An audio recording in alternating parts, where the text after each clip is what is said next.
These new shooting features are already more efficient than the older style of shooting in NBA 2K25. So in today's video, I'm actually going to bring the hand cam out and show y'all this new feature, Rhythm Shooter, and how it actually is supposed to work in NBA 2K25. Now, before we get into the hand cam though, I have to give you this new updated information from the devs on rhythm shooting and signature go-to shots, because this is super important and you need to know this before we get into the hand cam. Now, I'm not going to go over what rhythm shooting is, the signature go-to shots. I'm pretty sure you already know, but if you don't, check out one of my last videos I'm gonna have linked in the description. Now, shooting is harder in NBA 2K25. Compared to 2K24, this is going to be difficult. And I'm not making this up, I'm actually getting this from the source. So Traven added Baluba, who is Mike Wang, asking, Baluba, how much is your three-point rating going to matter this year?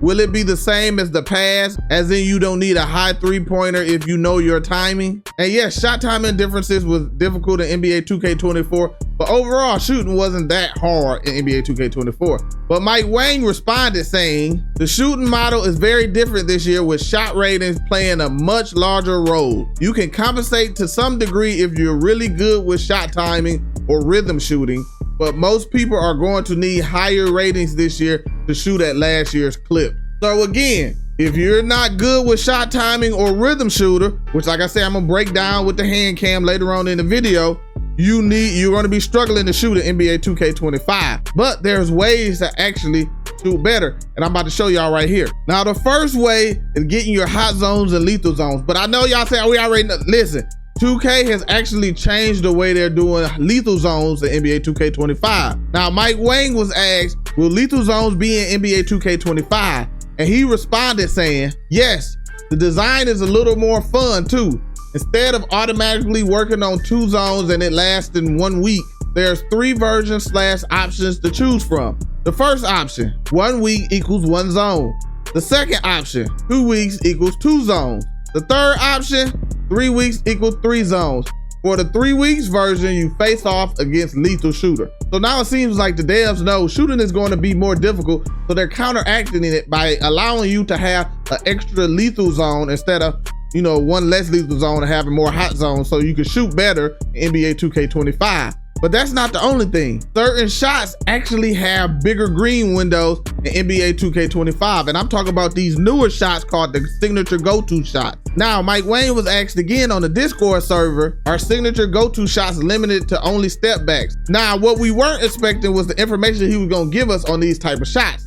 So Mike Wang responds saying, there's quite a bit of variety in the signature go-to shots. Some attack the basket more than others, some escape more side to side, some end in step back jumpers, while others end in pull-ups or hezzy pull-ups. Darius Garland's is one of his favorites. Then he goes on to say, and remember, there's different content based on which hand you're dribbling with or if you're coming from triple threat.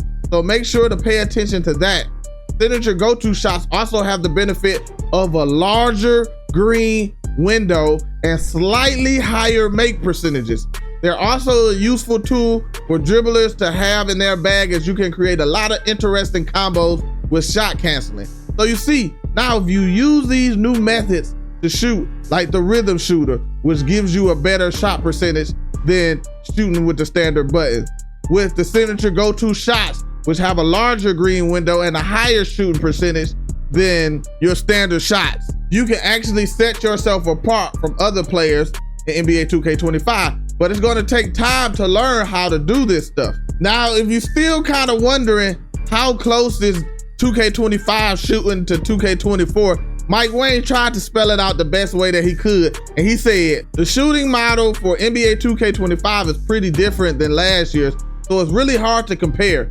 But if he had to pick, he'd probably say NBA 2K24 is somewhere between this year's normal and high profile. Now, most people skipped over normal shooting profile because they knew about low and high. But yes, normal is a shooting profile, and 2K24 falls somewhere in between normal and high. But the reason that it's hard to compare is because there's a different contest system in NBA 2K25 compared to NBA 2K24. But we're not gonna get into that right now. What we are gonna get into is showing y'all how this rhythm shooter actually works in NBA 2K25. Now, if you didn't know, you can use rhythm shooter on any type of shot. And as y'all see right here on these clips right here, this is how Rhythm Shooter will be looking in action. So how this works is you don't actually have to use just a down and up motion, even though that's how you're gonna see it when you get on like Learn 2K. You're not gonna actually have to do that. You can start in any direction that you want. You just have to make sure you go to the opposite direction when you're doing the rhythm shot. Now, when using Rhythm Shooter, there are two main factors that you need to consider.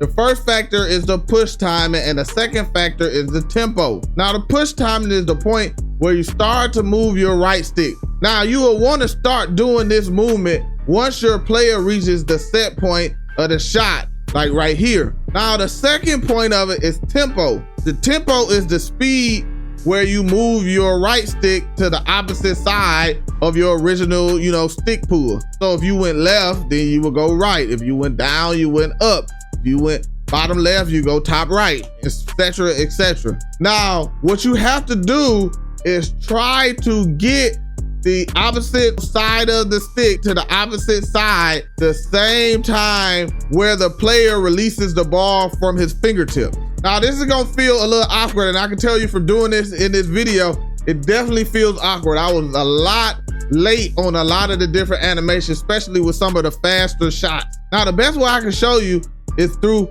these hand cam situations to kind of give you a better feel. And we're gonna first start with this side view because it's easier to see the set point. Now, I'm using my editing software because that's the only one that I can kind of go by frame. But you see, he's doing a step back to the right. So the stick is going towards the right stick. Now you see, once you still continue to hold the stick to the side where you started to shooting from until you hit the set point. Now, once you hit this set point right here, somewhere give or take, like I say, I don't know exactly, but I'm just trying to give y'all a good show of how it probably will work. You get it to this set point, then you start moving, which actually this might actually be the set point. You start moving the controller from the main side that you started to the opposite side.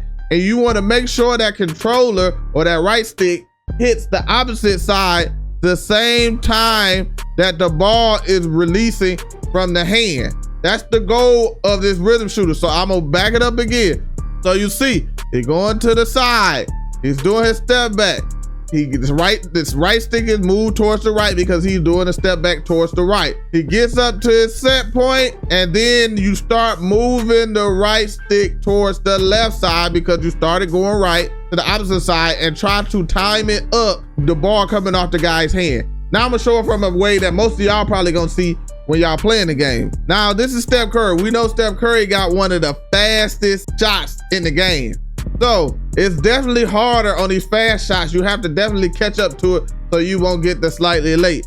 But you see, I'm gonna start going. You go down to start the shot. This is just shooting with a regular jump shot with Rhythm Shooter. Now, either you can follow the arrow or you can follow the hands, which the hands is probably the better because you got to see when the ball comes off his fingertips. Now he's at a set point. So you see, I start moving. Let me back it up a little bit. You see, he's at a set point. So now I start moving the controller forward to time it when it releases off his hands. Now, I don't know how detailed they're going to be because this is very close, but that's how detailed, or that's how this, let me rewind it back for you. That's how Rhythm Shooter is actually supposed to work. You're supposed to match your right stick with the timing of the shooter. Now, this would definitely be different than like your meter dunk. This is definitely going to be slower, and your intent or your muscle memory will be wanting to go up faster. Then you have to start getting used to actually what the set point looks like. You have to look for the set point first, and then you have to learn the release of the shot. But the one thing that I do like, I know some people not liking all these changes, but one thing I actually do like about it, I don't think people thought about it this way, is in past 2Ks like 2K20 for say, you can shoot with the button off the rhythm that you knew from the shot. You shot the jump shot multiple times and you knew the rhythm of the shot because the shot was the same every time. Now with Rhythm Shooter, I feel like as long as you know the set point and the release timing, that it's going to be similar speeds. It's going to be, especially if they don't bring back, which we don't quite know yet, but if they don't bring back all the crazy variable shot timing, it seems like you can get a little better rhythm with your shot compared to the button. Now, what we didn't get into today was dribbling. And if you want to know why and how they might have patched dribble guys out the game for NBA 2K25, check out this video, man, right here.